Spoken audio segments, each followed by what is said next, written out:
Welcome back to the channel, everybody. So this one's a little bit interesting because the microphone wasn't working, so I'm recording over the top of it. I've actually got a new microphone that I'm trying out, but this will be the first attempt at using it, so hopefully it works out well. So this piece of rough was from the Jennie and Shane's $200 rough opal parcel that I got. It's very small, as you can see there, but it was the one that caught my eye because of the sheer amount of colour in it. It's got every colour under the sun inside it. Unfortunately, it's just a fragment, so it's only a tiny piece of what would have been a larger opal, and whoever got the rest of this opal, well done to them, because this is a grade top quality gem.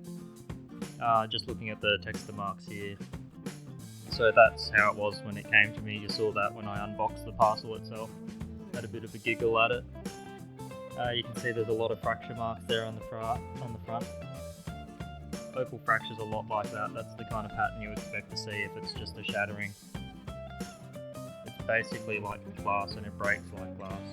So when you're carving it, just treat it like you are treating glass. It's a little bit, it's a lot softer than glass actually, but yeah, it's not too bad. Here I'm just admiring the sheer amount of colour in it. Reds, blues, greens. That top sand patch there has to come off. Faces, thinking, yeah, a lot of that's going to have to come off as well. But I'll start off grinding that top part and grinding out that sand. That sand concerned me a bit because of the V shape. I didn't know how deep that would go into the opal, and you'll see how deep it actually does go and how I tackle that later on. And yeah, backside, looking at how much I'm going to have to carve out of it just to make smooth edges. Those fracture lines are pretty strong. Checking for any cracks or anything as well. No cracks in this one. It was a really solid piece in the end.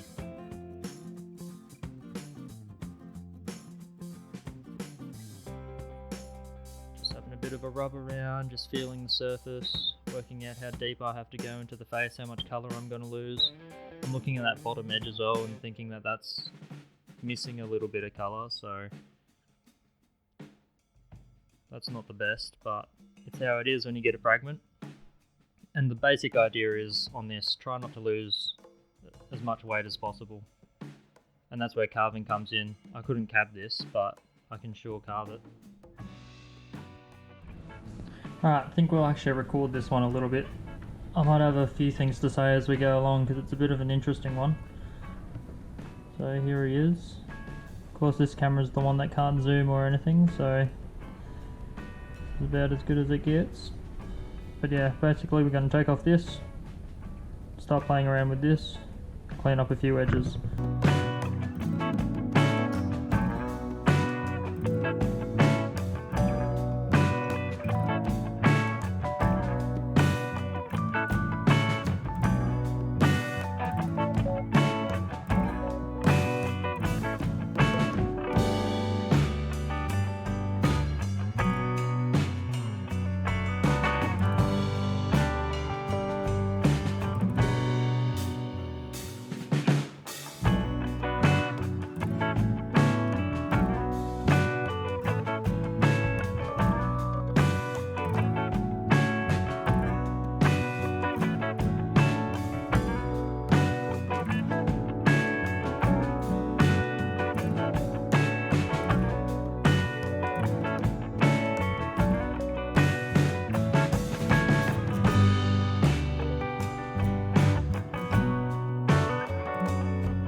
So you can see that the carving's been fairly successful. My phone is really struggling with light quality at the moment. There we go, we'll use that one.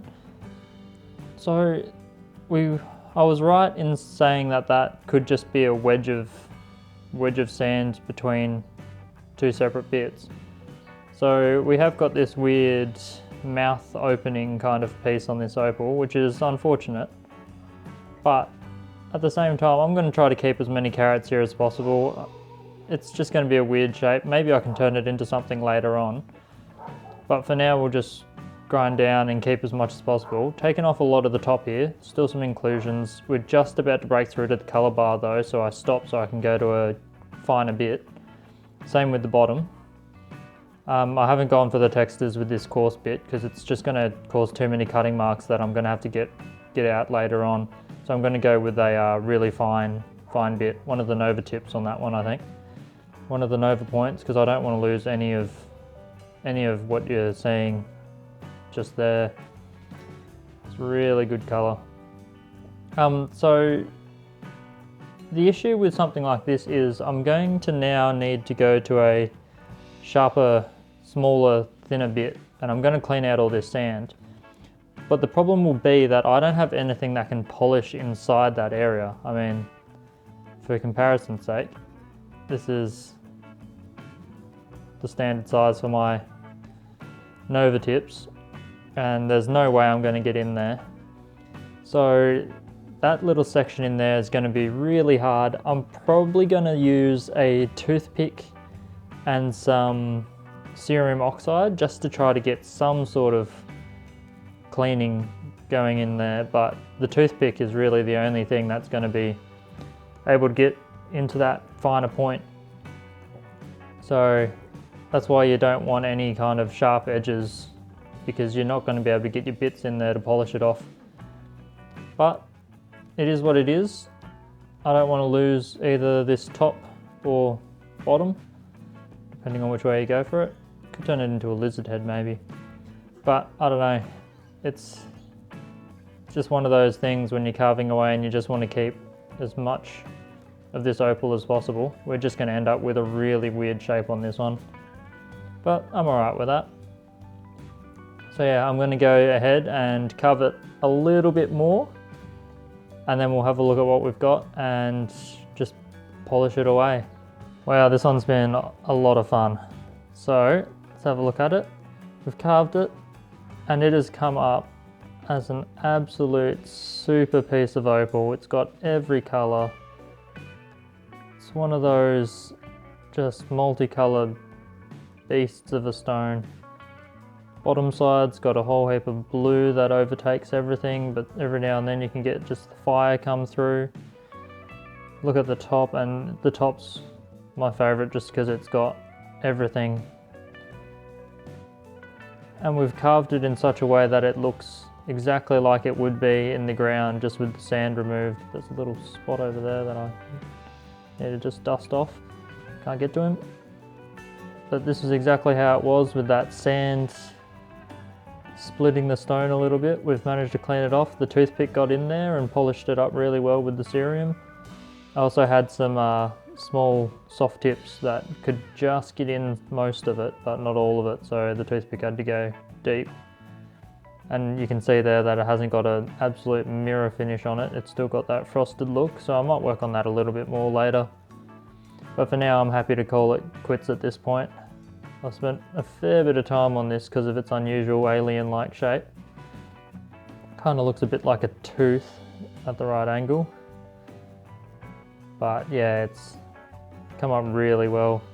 Whoever got the main bulk of this opal would have some absolute super top gems. This was just a fragment. Someone must have got the bigger piece.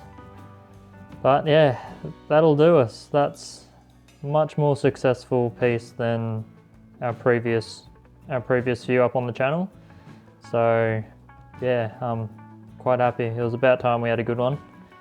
And I'm not sure what I'll do next, but probably another shell. We've got to get a good shell at some point, don't we? So yeah, I'll see you in the next video.